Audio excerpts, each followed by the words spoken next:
안녕하십니까. 부동산 경제론 이범우입니다. 이번에는 7주차 강의입니다. 지난 6주차에서는 부동산 거래세 부과의 경제적 효과를 공급 측면에서 살펴봤고요. 그리고 시장 실패에 대해서 조금 주마 간상격으로긴 하지만은 그 이유에 대해서 설명드리고 시장 실패와 그리고 정부의 실패 이런 것들까지 설명을 드렸습니다.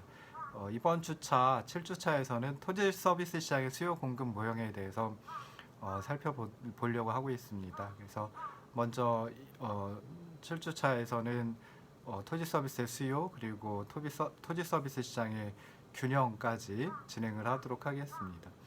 이제 29쪽 보시면은 토지 서비스 시장의 수요 공급 모형에 대해서 강의안을 작성해 놨습니다. 토지 서비스 시장의 수요 공급 모형은 부동산이 가진 여러 특성들 중에서 무엇을 강조하는가에 따라서 다양한 모형을 구축할 수 있는데요. 그 중에 하나라고 생각을 하시면 좋을 듯 싶습니다. 이 모형에서는 그 토지에 대해 공급이 고정되어 있다라고 하는 그 점을 강조를 하고 있는데요. 이 토지에 대해 공급이 고정되어 있다라고 하는 점은 전통적으로 가장 부동산 경제론에서 가장 중요한 특성으로 여겨지고 있습니다. 그래서 여기서는 공급이 고정된 수요 공급 모형으로 토지 시장을 살펴봅니다. 분석 대상은 토지 그 자체, 물리적인 토지 그 자체라기보다는 토지에서 창출되는 토지 서비스라고 생각을 하시면 좋을 듯 싶고요. 그다음에 가격 변수 역할을 하는 것은 매매 가격이 아니라 임대료라고 생각을 하시면 좋을 듯 싶습니다. 이 모형에서 가정을 크게 한 4가지 정도를 가정을 하고 있는데요. 이 가정들 중에 앞에 3가지 정도는 그냥 일반적인 그 토지 서비스 시장 모형에서 다 가정을 하는 겁니다. 그리고 이제 4번째 가정이 이 모형에서만 특히 이제 강조를 하는 건데요. 첫 번째 가정은 토지가 동질적이다라고 하는 가정입니다. 그래서 동질적인 토지가 거래되는 시장을 상정을 해야 되기 때문에 이 가정을 도입을 하고요. 두 번째, 모든 토지가 임대 시장에서 임대가 이루어진다라고 가정을 합니다. 그러니까 비어 있는 토지, 그러니까 임대가 이루어지지 않고 공실로 있는 토지는 없다라고 가정을 하는데요. 뒤에 다시 설명드리겠지만 공실로 있다라고 하더라도 그것은 이제 토지 소유자가 자신의 어떤 목적을 위해서 토지 서비스 시장에서 형성된 임대료 수준에서 그냥 자신이 직접 구입을 했다 이런 식으로 또 설명이 가능합니다. 세 번째 가정은 토지 서비스가 분할 가능하다라고 하는 가정입니다. 그래서 토지 서비스가 분할 가능하다라고 하는 것은 예를 들어 1000평방미터의 토지에서 창출되는 서비스를 갖다가 500평방미터에서 창출되는 서비스 2개로 나눌 수 있다. 이런 의미로 생각을 하시면 되고요. 마지막 4번째 가정이 좀 전에 설명드렸던 공급되는 총량이 고정되어 있다라고 하는 가정입니다. 실제로 이 가정은 조금 약간의 현실에서 봤을 때 좀 어떻게 보면은 눈에 들어오는 가정이라고 생각을 해볼 수 있거든요. 그러니까 우리나라 전 국토의 토지 총량이 고정되어 있으니까 토지 서비스 시장에서 공급되는 토지의 총량도 고정이 돼 있다라고 간단하게 그냥 아하 그렇구나라고 생각을 할 수 있지만요. 실제로 이제 용도별로 보면은 용도별 토지 서비스 같은 경우에는 이제 총량이 고정되어 있지 않고 이 용도에서 다른 용도로 또는 다른 용도에서 이 용도로 이제 이전이 될 수도 있습니다. 그런데 공급되는 총량이 고정되어 있다라고 이제 가정을 하고 시작을 하도록 하겠습니다. 제일 먼저 살펴봐야 될 게 이제 공급은 고정되어 있다라고 했으니까요. 그러면 수요 측면을 갖다 살펴봐야 됩니다. 그래서 토지 서비스의 수요는 어떻게 결정이 되느냐 이런 것들을 살펴봐야 되는데요. 일단 토지 서비스의 수요는 우하향하는 형태의 일반적인 수요 곡선으로 표현을 할 수가 있습니다. 근데 토지 서비스는 그 일반적인 재화와 다르게 소비의 대상이 아니라 생산 과정에 투입되는 생산 요소라는 점에서 일반적인 소비재의 수요 곡선과 다른 원리로 도출이 됩니다. 일반적인 소비재, 우리가 흔히 알고 있는 그런 재화의 수요 곡선은 소비자의 효용 극대화 원리로부터 도출됩니다. 그래서 소득 제약하에서 효용을 극대화하는 그런 논리로부터 이제 소비자 개인의 개별 수요 곡선을 도출해내고 시장에 참여하는 모든 소비자들의 수요 곡선을 합쳐가지고 시장 전체 수요 곡선을 도출하고 뭐 이런 식으로 가지만요. 토지 서비스의 수요 곡선은 소비자의 효용 극대화 원리가 아니라 기업의 이윤 극대화 원리로부터 이제 출발을 해가지고 도출을 합니다. 그래서 기업이 정말 주어져 있는 생산물 가격 그리고 자본과 노동 등의 다른 생산 요소의 가격 그리고 기술 수준의 제약 하에서 각각의 임대료 수준에 따라 얼마만큼의 토지 서비스를 구입하겠는가에 대한 답이 토지 서비스의 수요 곡선으로 도출된다라고 생각해 볼 수 있습니다.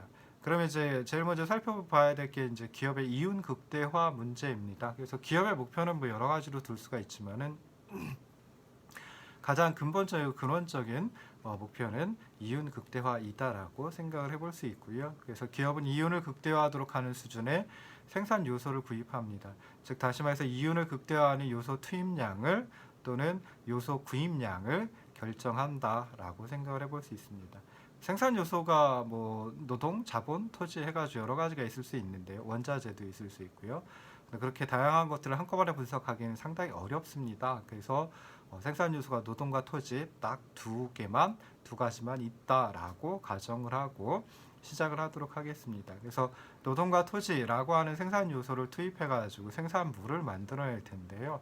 그 생산물의 가격을 우리가 흔히 알고 있는 프라이스 앞서 P라고 하고요. 그 다음에 생산량 또는 이제 생산량이 결정되는 뭐 어떤 과정, 생산량이 결정되는 함수, 그 생산 함수라고 두는데 그놈을 갖다가 생산량을 그냥 Q라고 해봅시다. 그리고 노동의 투입량, 그러니까 노동을 얼마만큼 구입해가지고 노동을 얼마만큼 생산 과정에 투입을 할까라고 하는 그 양을 갖다 T라고 하고요. 그 다음에 토지의 투입량, 토지의 구입량을 L이라고 두도록 하겠습니다. 그리고 노동과 토지의 가격을 각각 W와 R이라고 하면 이제 경쟁 시장에 참여하는 그러니까 생산물 시장이 경쟁 시장인 그 생산물 시장에 참여하는 기업의 이유는 그 39쪽에 있는 식 2-1과 같은 식으로 같게 이제 표현을 할 수 있습니다. 이 식을 갖다가 조금 더 살펴보면요. 일단 기업의 이유는 기업이 벌어들이는 총 수입에서 기업이 지출하는 총 비용을 빼준 것이다라고 생각해 볼 수 있습니다. 그래서 이유는 총 수입에서 총 비용을 빼준 것이다라고 간단하게 생각해 볼 수 있는데요. 그 총 수입은 어떻게 계산을 하냐면은 생산물의 가격에다가 생산물을 얼마나 판매했는지, 생산해서 판매했는지 곱해주면은 그게 이제 총 수입이라고 볼 수 있겠죠. 그래서 생산물의 가격 P와 그다음에 생산량 Q를 갖다가 곱해준 놈이 바로 이제 기업의 총 수입이 돼버립니다. 그래서 P 곱하기 Q라고 해볼 수 있고요. 그 다음에 총 비용을 빼줘야 되는데 총 비용은 노동을 구입하는데 들어가는 비용하고 그다음에 토지를 구입하는 데 들어가는 비용 두 가지로 생각을 해볼 수 있습니다. 그래서 노동 비용은 노동의 구입량 또는 노동의 구입해와 투입을 하니까요. 노동의 투입량 T에다가 노동의 가격 W를 곱해준 게 되고요. 그래서 W 곱하기 T 이게 이제 노동 비용이 됩니다. 그리고 토지 비용은 마찬가지로 토지의 가격 R 임대료하고 그다음에 토지의 구입량, 투입량 L하고 곱해준 R 곱하기 L이 토지 비용이다라고 생각해 볼 수 있습니다. 그래서 거기 보시면 식 2-1에 파이는 P 곱하기 Q 그리고 WT 더하기 R 곱하기 L 이 둘을 갖다가 빼줬습니다. 그래서 총 수입에서 총 비용을 빼준 것이다라고 이윤을 그렇게 계산한다라고 생각하시면 되고요. 생산량은 또 뭐에 따라서 달라지냐면 당연히 노동의 투입량과 그리고 토지의 투입량에 따라서 달라집니다. 그래서 거기 보시면 Q 뒤에다가 괄호를 해가지고 TL이라고 이제 표현을 해놨는데요. 이놈은 그냥 생산량이 노동의 투입량 T와 그리고 토지의 투입량 L에 따라서 결정이 된다라고 하는 걸 의미한다라고 생각을 하시면 좋을 듯 싶습니다. 그럼 기업은 이제 이윤을 극대화시키는 노동과 토지의 투입량 수준을 찾고요. 그 다음에 노동과 토지를 그만큼 구입을 해가지고 생산 과정에 투입을 하려고 생산활동에 투입하려고 하게 됩니다. 그럼 이때 얼마만큼의 노동을 구입해서 투입하고 그다음에 얼마만큼의 토지를 구입해서 투입할까 이걸 이제 찾아내야 되겠죠. 그래서 이런 이윤 극대화 문제 식 2-1로 표현을 할 수 있는데요. 그 2-1에서 좌변에 있는 파이 이윤을 어떻게 하면 극대화할까라고 했을 때 수학적으로는 뭐 간단하게 계산을 할 수 있습니다. 뭐 한번 미분이라고 하는 게 나오는데요. 어렵게 생각하지 마시고요. 그냥 이 미분을 통해 가지고 찾아내려고 하는 거는 우리가 어떤 인투이션을 찾아내려고 하는 거지. 그냥 미분을 어떻게 해야 되는지 뭐 그런 걸 생각하시지 않아도 됩니다. 그래서 미분을 통해 가지고 어떤 결과를 얻어낼 수 있는지 그거 이제 잘 살펴보시면 좋을 듯 싶고요. 그래서 이윤 극대화 문제의 답은 이윤을 나타내 주는 식 2-1을 노동과 토지 투입량 T와 L로 각각 편미분한 값이 0이 되도록 해주면 그때 이제 이윤을 극대화해주는 노동과 토지의 투입량을 산출을 해낼 수가 있습니다. 그래서 40쪽에 보시면 위쪽에 이제 한번 편미분해 주는 것을 표현을 해봤는데요. 그래서 40쪽에 첫 번째 있는 식은 첫 줄에 있는 식은 파셜 파이 오버 파셜 t는 p 곱하기 파셜 q 오버 파셜 t 마이너스 w는 제로 이런 식이 돼버립니다. 그래서 아까 그 39쪽에 있던 이윤을 나타내 준 식 2-1에서 좌변에 있는 파이를 우변에 있는 t로다가 즉 노동의 투입량으로 한번 미분을 해준 겁니다. 그리고 파셜이라고 하는 편미분을 했는데요. 편미분을 한 이유는 노동의 투입량도 생산량에 영향을 토지의 투입량도 생산량과 그리고 비용에 영향을 미쳐가지고 이윤에 영향을 미칠 수 있습니다. 그래서 그때 이제 토지의 투입량은 그대로 있다라고 치고 그리고 노동의 투입량만 변화시켰을 때 이윤은 어떻게 달라지는가라고 하는 걸 나타내 주는 게 40쪽 첫 식에 있는 좌변의 의미가 되겠습니다. 그래서 39쪽에 있는 식 2-1의 우변을 t에 대해서 노동의 투입량 t에 대해서 한번 편미분을 해주면요. 그 40쪽에 있는 첫 줄에 식의 우변에 나와 있는 두 번째 변이죠. 두 번째 변 가운데 변에 나와 있는 식하고 똑같이 됩니다. 그래서 이렇게 해가지고 계산해낼 수 있고 마찬가지로 이윤을 토지의 투입량 L에 대해서 한번 편미분해 준 값이 이제 40쪽의 두 번째 식이 됩니다. 그래서 파셜 파이 오버 파셜 L은 P 곱하기 파셜 Q 오버 파셜 L 마이너스 R은 0이 되고요. 이 식들을 정리를 하면은 40쪽에 있는 2-2와 2-3과 같은 식이 돼버립니다. 그래서 보시면은 2-2 식은 P 곱하기 파셜 Q 오버 파셜 T는 W 2-3 식은 P 곱하기 파셜 Q 오버 파셜 L은 R이다라고 하는 식을 찾아낼 수 있습니다. 이제 이 식들을 갖다가 이제 해석을 해야 되는데요. 우리가 토지 서비스 시장을 좀 분석을 해보려고 하는 거니까 식 2-3을 먼저 한번 해석을 해보도록 하겠습니다. 그래서 식 2-3에서 좌변에 보시면 P 곱하기 파셜 Q 오버 파셜 L이 있는데요.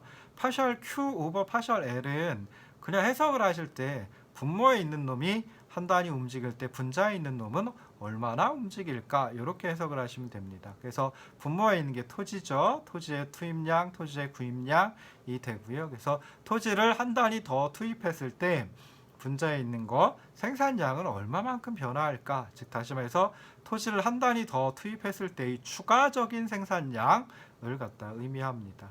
그리고 2-3식의 좌변에 P는 생산물 가격이고요.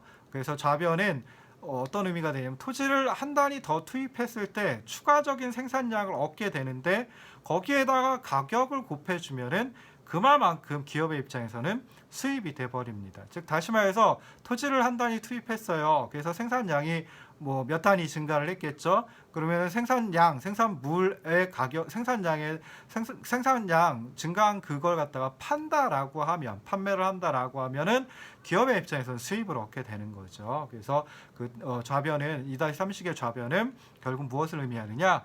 토지를 한 단위 더 투입했을 때 얻는 추가적인 수입을 의미한다라고 생각을 하시면 좋을 듯 싶습니다. 그래서 2-3식에서 2-3식의 좌변에 있던 것 중에 파셜 Q와 파셜 L 이 부분을 갖다 뭐라고 불러주냐면은 토지의 한계 생산물이라고 얘기를 합니다. 영어로 marginal product of land가 되겠죠. 그래서 MPL이라고 줄여서 쓰고요. 그 다음에 거기다가 가격을 곱해준 거, 토지의 한계 생산물의 가격 P를 곱해주면은 P 곱하기 partial Q 오버 partial L이 될 텐데 이놈을 뭐라 불러주냐면 토지의 한계 생산물 가치라고 불러줍니다. 그래서 value of marginal product of land 앞자 따가지고 VMPL이라고 불러주고요. VMPL 토지의 한계 생산물 가치는 토지의 한계 생산물 MPL에다가 생산물의 가격 P를 갖다 곱해준 놈하고 마찬가지이다. 이렇게 이제 기억을 하시면 좋을 듯 싶습니다. 마찬가지로 식 2-2도 좌변의 파셜 Q 오버 파셜 T는 노동의 한계 생산물 MPT가 되고요. 그러니까 노동을 한 단위 더 투입했을 때의 추가적인 생산량이 되고요. 그 다음에 거기다 P 곱해준 거, 즉 P 곱하기 파셜 Q 오버 파셜 T는 노동의 한계 생산물 가치 VMPT가 돼버립니다. 그래서 이렇게 해가지고 식 2-2와 2-3의 좌변에 있는 걸 해석했는데요. 우변에 있는 건 간단하죠. 그래서 2-3의 우변에 있는 R은 뭐가 되냐면은 토지를 한 단위 더 투입하면은 당연히 토지를 한 단위 더 구입을 해야 될 테고요. 그러면은 토지 한 단위의 가격을 지불해야 됩니다. 즉 다시 말해서 기업의 입장에서는 그만큼 지출을 해야 되는 거죠. 비용이 되는 거죠. 그래서 R은 토지를 한 단위 더 투입했을 때 추가적인 지출, 구입액을 의미한다. 그리고 식 2-2 우변에 있는 W는 노동을 한 단위 더 투입했을 때 추가적인 지출, 즉 노동을 구입하는 금액, 노동의 가격이 된다라고 생각을 하시면 되겠습니다. 그래서 식 2-2와 2-3을 조금 고쳤으면요. 어떻게 되면 좌변은 2-2의 좌변은 P 곱하기 MPT가 되고요. 이놈은 VMPT, 즉 노동의 한계 생산물 가치가 돼버립니다. 그리고 그놈이 뭐랑 같을 때 W라고 하는 노동의 가격, 즉 임금과 같을 때 그때 뭐가 된다고요? 이윤이 극대화된다 라고 생각을 하시면 되겠습니다. 2-3도 마찬가지로 바꿨을 수 있겠죠. 그래서 좌변을 먼저 보면은 P 곱하기 MPL이 되고요. 즉 생산물의 가격 곱하기 토지의 한계 생산물 곱해준 거, 그게 바로 이제 토지의 한계 생산물 가치 VMPL이 되고요. 우변에는 그냥 R이 있습니다. 그래서 이렇게 토지의 한계 생산물 가치 VMPL과 그리고 토지의 가격 R은 그냥 렌트 앞자 땄다라고 생각을 하시면 좋을 듯 싶어요. 임대료. 그래서 VMPL이 R과 같을 때 그때 뭐가 된다? 마찬가지로 이윤이 극대화된다 라고 생각을 해볼 수 있습니다. 그래서 결국 노동과 토지의 한계 생산물 가치 VMPT와 VMPL이 각각의 생산 요소 가격, 노동의 가격 W, 그 다음에 토지의 가격 R과 같아지는 투입량에서 기업의 이윤이 극대화된다. 그러니까 노동을 얼마만큼 구입해야 되느냐라고 했을 때 노동의 구입량 그리고 노동의 투입량은 VMPT equal W일 때 그때 노동을 구입하면 된다. 그만큼의 노동을 구입하면 된다. 토지는 VMPL이 R과 같아지는 그때 그만큼의 토지를 구입하면 된다라고 생각을 하시면 좋을 듯 싶습니다. 그런데요, 토지의 한계 생산물 가치는 토지 투입량이 증가함에 따라서 감소합니다. 그러니까 토지의 투입량이 증가하면 토지의 한계 생산물 가치는 감소를 하는데요. 서로 반대 방향으로 움직이는데요. 그 이유는 뭐냐면은 한계 생산물 체감의 법칙 때문입니다. 그래서 한계 생산물 체감의 법칙은 다른 생산 요소의 투입량이 고정되어 있을 때 어떤 하나의 생산 요소의 투입량을 증가시킴에 따라 그 생산 요소의 한계 생산물 MP가 점점 더 적어지는 현상을 한계 생산물 체감의 법칙이라고 합니다. 이놈은 이 한계 생산물 체감의 법칙은 어떤 이론적인 근거가 있는 것이 아니라요. 현실을 잘 살펴봤더니 이렇더라라는 거에서 이제 찾아낸 겁니다. 그래서 결국 이제 토지의 한계 생산물이 체감을 하니까요. 체감을 한다라고 하는 소리는 점점 더 감소한다. 그런 의미가 되겠죠. 그래서 토지의 투입량을 증가시키면 당연히 생산량을 증가합니다. 근데 생산량이 증가하는 그 크기, 그놈을 한계 생산물이라고 하는데요.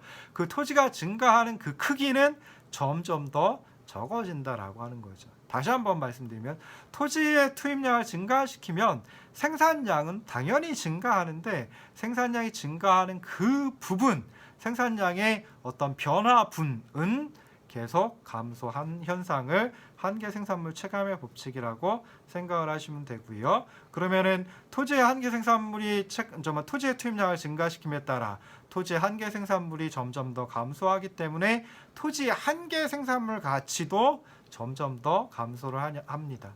왜냐하면 생산물의 가격은 토지 시장이 아니라 생산물 시장에서 형성돼서 결정돼서 이 토지 서비스 시장에 주어진 거거든요. 그러니까 기업에게 주어진 거거든요. 그래서 그냥 쉽게 생각하셔서 토지의 투입량을 증가시키면 그만큼 이제 토지의 한계 생산물이 감소를 하게 되고, 그럼 토지의 한계 생산물 MPL에다가 생산물의 가격 P를 곱해준 토지의 한계 생산물 가치 VMPL도 마찬가지로 감소한다라고 생각을 하시면 돼요. 그래서 중요한 거 토지의 투입량과 또는 토지의 구입량과 VMPL 토지의 한계 생산물 가치는 서로 다른 방향으로 변화한다라고 생각을 하시면 될 듯 싶습니다.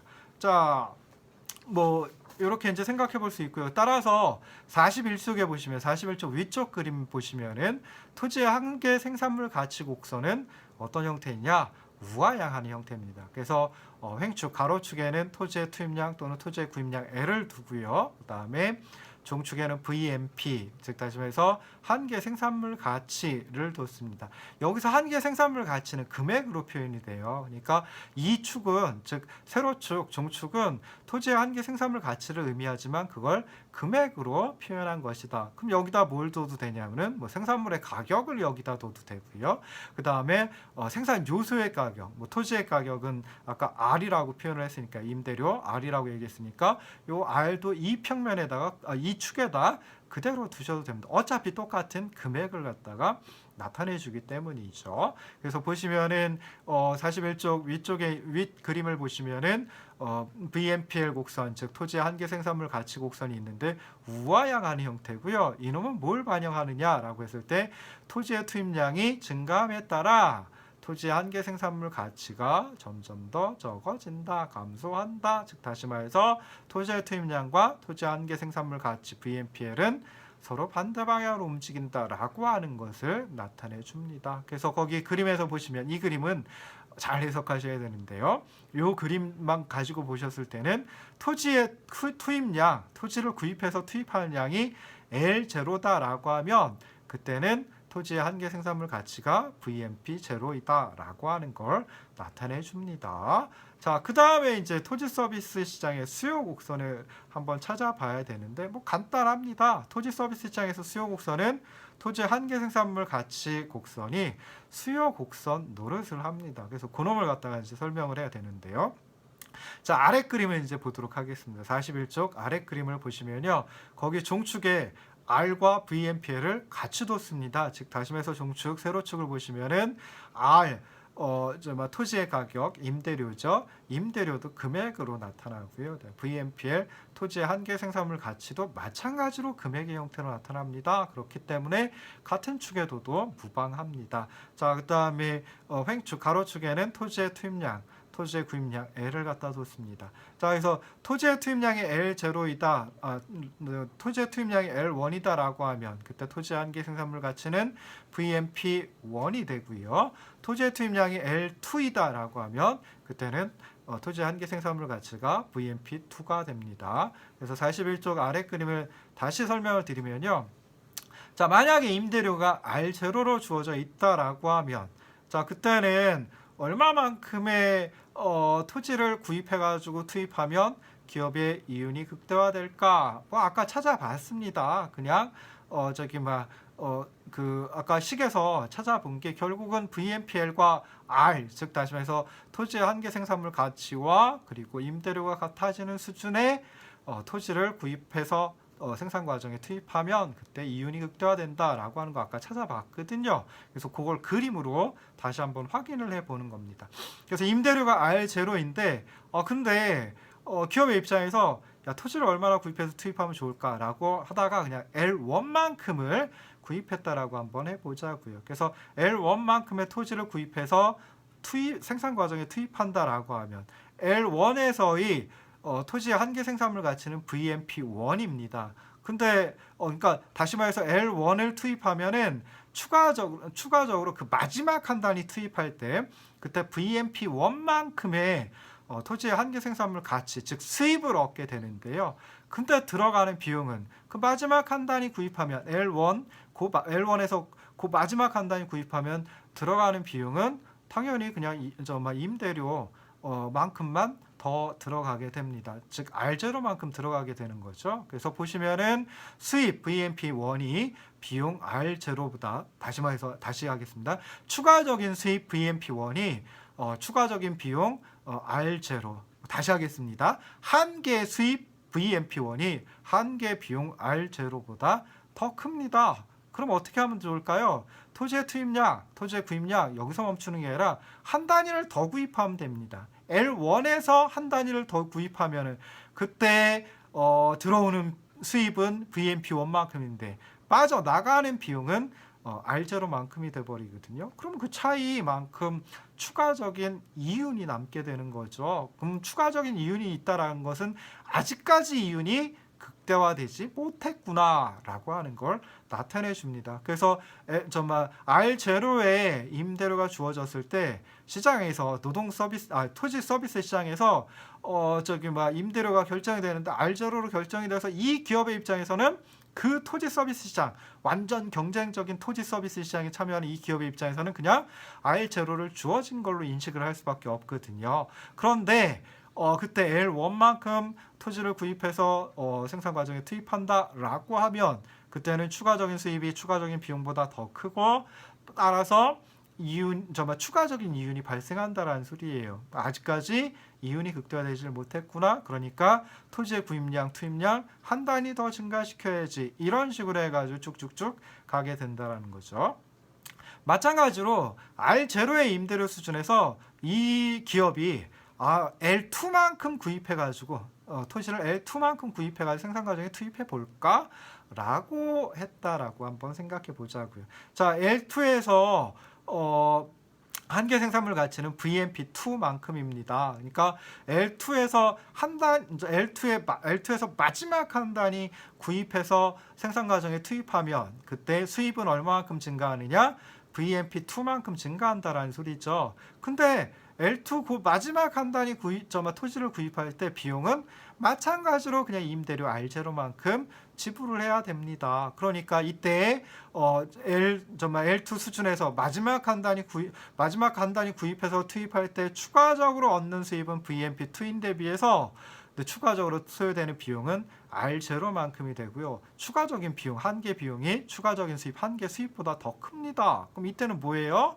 한 단위 더 구입해서 투입했더니 오히려 손실이 추가적으로 발생했구나라고 생각해 볼 수 있죠. 그럼 거꾸로 가겠죠. 그래서 L2에서 한 단위를 버리면, 즉 다시 말해서 L2만큼 구입하는 것이 아니라 L2에서 한 단위를 빼준 것만큼만 구입한다라고 하면 그때는 오히려 그 손실되는, 그러니까 R0와 VMP2만큼의 차이, 그 차이가 오히려 이득이 돼버립니다. 그러니까 어떻게 하냐면은 L2에서 점점 더 토지의 구입량을 줄이려고 하겠죠. 토지의 투입량을 줄이려고 하겠죠. 그래서 어디까지 가면 L0까지 가면은 이제는 추가적인 이윤도 발생하지 않고요. 추가적인 손실도 발생하지 않게 됩니다. 그래서 R0의 임대료가 시장에서 형성돼서 토지 서비스 시장에서 형성돼서 이 기업에게 주어진다라고 하면 이 기업 완전 경쟁 시장에 참여하는 가격 수능자 역할을 하는 이 기업의 입장에서는 그냥 L0만큼 토지를 구입하고 생산 과정에 투입할 때 그때 이윤을 극대화한다 라고 생각을 해볼 수 있습니다. 그래서 결국 임대료가 R0로 주어지면 기업은 L0만큼의 토지를 구입해야지 토지 한계 생산물 가치 VMPL이 토지의 가격 R과 같아지게 되고요. 이윤이 극대화된다 라고 생각하시면 되겠습니다. 그럼 만약에 임대료가 변화하면, 그러니까 토지 서비스 시장에서 형성돼서 이 기업에게 주어지는 임대료가 변화한다라고 하면은 당연히 이윤을 극대화하는 토지 구입량, 토지 투입량도 변화할 수밖에 없겠죠. 그래서 42쪽 가운데 있는 그림을 보시면요. 42쪽에 가운데 있는 그림을 보시면은 예를 들어 가지고 토지 서비스 시장에서 가격이 임대료가 R0로 주어졌다라고 하면 그때는 L0만큼 이 기업은 토지를 L0만큼 구입해서 생산 과정에 투입할 때 이윤이 극대화되니까 당연히 L0만큼 구입을 합니다. 근데 토지 서비스 시장에서 형성된 가격이 R0가 아니라 이제 R1으로 상승한다라고 하면 그때는 토지 구입량은 L0가 아니라 L1으로 감소해야 되고요. 그다음에 임대료가 R0에서 R2로 하락한다라고 하면 토지의 구입량, 토지의 투입량은 L0에서 L2로 증가를 하게 됩니다. 그래서 결국 토지 서비스 시장에서 토지 서비스에 대한 수요 곡선, 기업의 입장에서 토지 서비스에 대한 수요 곡선은 토지의 한계 생산물 가치 곡선하고 마찬가지이다라고 생각을 하시면 되겠습니다. 그래서 토지 서비스에 대한 수요 곡선은 우하향하는데 왜 우하향하느냐? 토지의 한계 생산물 가치 곡선이 우하향하기 때문에 그렇다라고 생각하시면 되고요. 토지의 한계 생산물 가치 곡선은 왜 우하향하느냐? 아까 말씀드렸죠. 토지의 한계 생산성 체감의 법칙 또는 한계 생산물 체감의 법칙에 따라 가지고 한계 생산물 가치 곡선이 우하향하고요. 그래서 토지 서비스 수요 곡선도 우하향한다라고 생각을 하시면 좋을 듯 싶습니다. 잠깐 쉬고 다시 돌아오도록 하겠습니다.